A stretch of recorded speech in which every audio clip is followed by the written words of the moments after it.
All right, in this video, I'm gonna try to end the debate once and for all on what are the top 3 cards ever created in Magic the Gathering in old school. I'm talking about 93, 94 here, right? I like to concentrate on 93, 94 because that's what I used to play when I was a kid.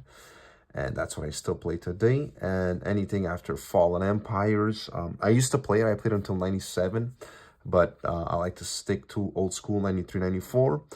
So we're gonna, without further ado, let's get into it and see. I'll give you my opinion on what I think are the 3 best cards ever created in Magic the Gathering, all right? So there's a lot of different opinions on this topic, and people will tend to, throw in Lotus, the Moxes, the Library Alexandria, Mind Twist, and Ancestral Recall, Time Walk, and all that good stuff, all right? My top 3, I'll tell you what my top 3 is, and I'll tell you why I believe those are the 3 best cards of all time.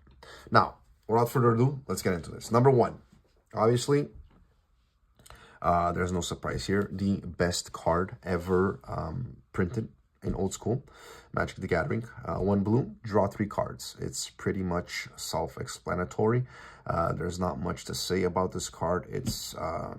It's just a game changer, all right? Where people are gonna defer on opinions are on number 2 and 3. Here's my number 2, all right? Time Walk. The reason why this card I put in my top 3, and actually my number 2 and 3 are interchangeable. So this is number 1 for sure, but number 2 and 3 are interchangeable.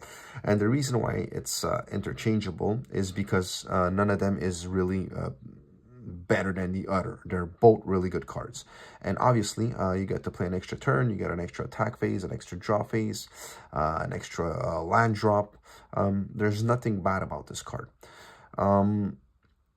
Really, the worst that could happen if you draw a Time Walk and you don't get an extra attack, or you don't get to drop an extra land, or cast extra spells, it's just a wasted draw. You just get to draw another another card. You play it and you play another turn. So if it's like that, turn never happened. So there's no down effect to this.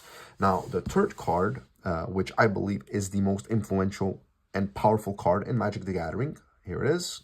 You guys, in case you didn't figure it out, Demonic Tutor in black. 1 black, 1 colorless. Search your library for any 1 card. This card has to be in the top 3, in my opinion, for the only reason that it basically is an answer. It goes and fetch any answer you want in your deck.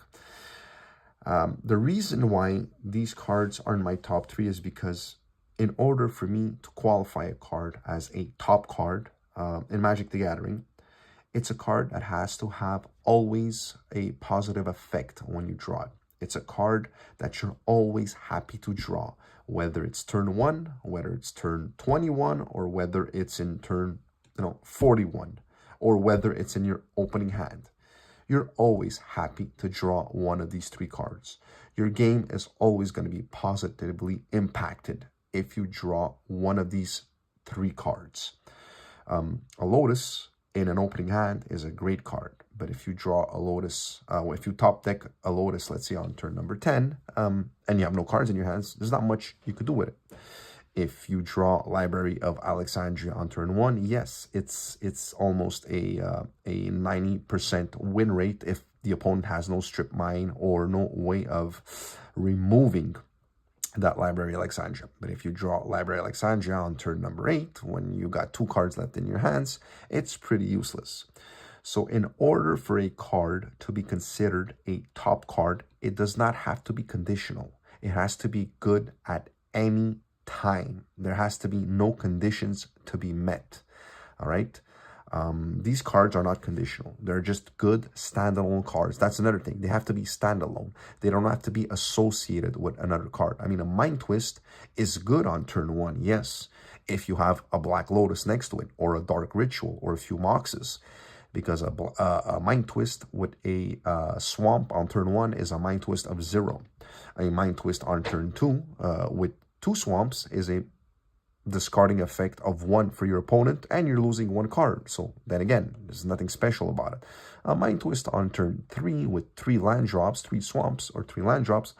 Well, you get 1 card advantage over your opponent. So again, Mind Twist is very situational.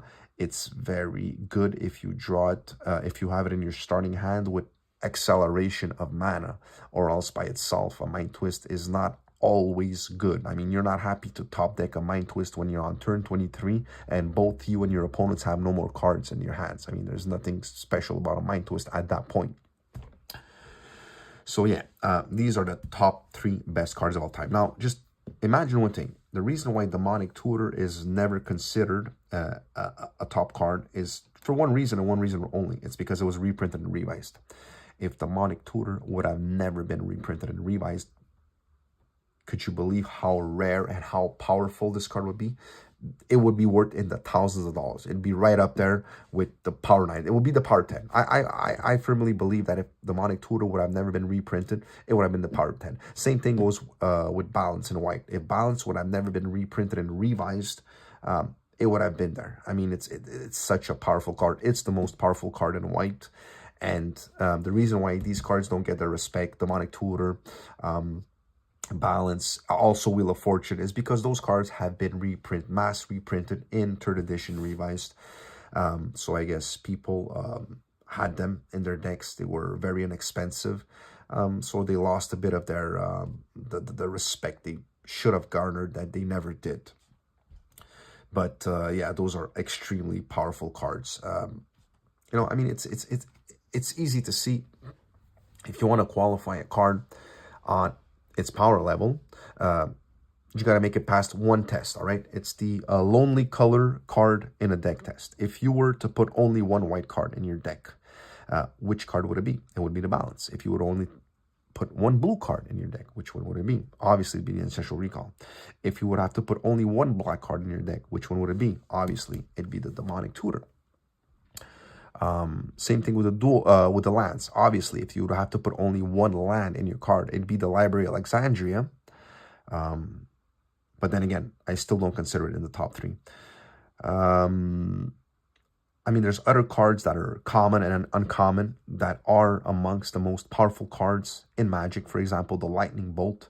It's such an amazing card. Swords to Plowshares. It's such, those are iconic, powerful cards. Those are staples, all right? And it's not because they're not expensive that they're not part of the best cards in Magic the Gathering. Again, if you would have to put 1 artifact in your deck, what would it be? Would it be a Black Lotus? I wouldn't pick a Black Lotus. I would pick a Chaos Orb anytime over a Black Lotus if I would have to put 1 artifact in my deck. So yeah, that's my reasoning on why I put these 3. And like I said, the only reason why nobody looks at Demonic Tutor as one of the top 3 cards, in my opinion, is because it was reprinted in revised. And just for that reason there, people lost the respect this card was supposed to have. But if this card would have never been reprinted and revised, a Demonic Tutor Alpha would be $20,000. Easy, eyes closed. An unlimited one would be more expensive than a Chaos Orb. So you go figure out how much a Demonic Tutor would be worth.